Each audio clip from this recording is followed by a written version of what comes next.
इसकी सेटिंग पर आ जाता है। सबसे पहले आपने जाना है पीबी की सेटिंग में। पीबी की सेटिंग में डाटा एंटर करना है। PB01 की सेटिंग में जाना है। यहाँ पर 1 होगा, आपने इसको 0 कर देना है। ये आउटपुट फेज फेलियर के लिए होता है। अगर आपने इस पर 3 फेज आउटपुट मोटर चलानी है तो आप इसको 1 ही रहने दें। अगर आपने सिंगल फेज आउटपुट लेनी है तो इसको आपने 0 कर देना है। इसके बाद आते हैं P2 पैरामीटर की सेटिंग में।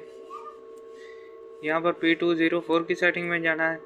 यहाँ पर 380 होगा, आपने 220 कर देना है। ये आउटपुट वोल्टेज होता है, आपने कितने आउटपुट पे वोल्टेज सेट करने हैं। यहाँ पर आपने सिंगल फेज 220 चलाना है तो आपने यहाँ पर 220 वोल्टेज सेट करके डाटा इंटर कर देना है। इसके बाद आपने P011 और P012 यानी इसका एक्सेलरेशन टाइम और डी एक्सेलरेशन टाइम सेट करना है, क्योंकि अगर हम इसको कम से कम नहीं सेट करेंगे तो ये फ्रीक्वेंसी ऐसा ऐसा ऊपर जाएगी।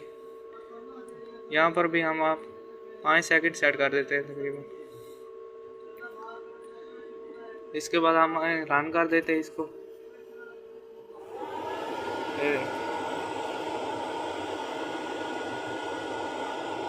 ये कोई झूठ नहीं है। ये देखिए, कोई भाई कमेंट कर रहे थे कि हम 5 पैना पर डायरेक्ट लोड चला सकते हैं। उनकी बात सही है, लेकिन अगर आपके पास हाई वोल्टेज स्टिंग है तो उसके साथ आप किस तरह लोड चलाएंगे। ये देखें, हमारा आउटपुट 213 वोल्ट आउटपुट दे रहा है ये इस वक्त, एम्पेयर इसके 0.1 है। ये थी ये सेटिंग आउटपुट सिंगल पे लोड चलाने के लिए।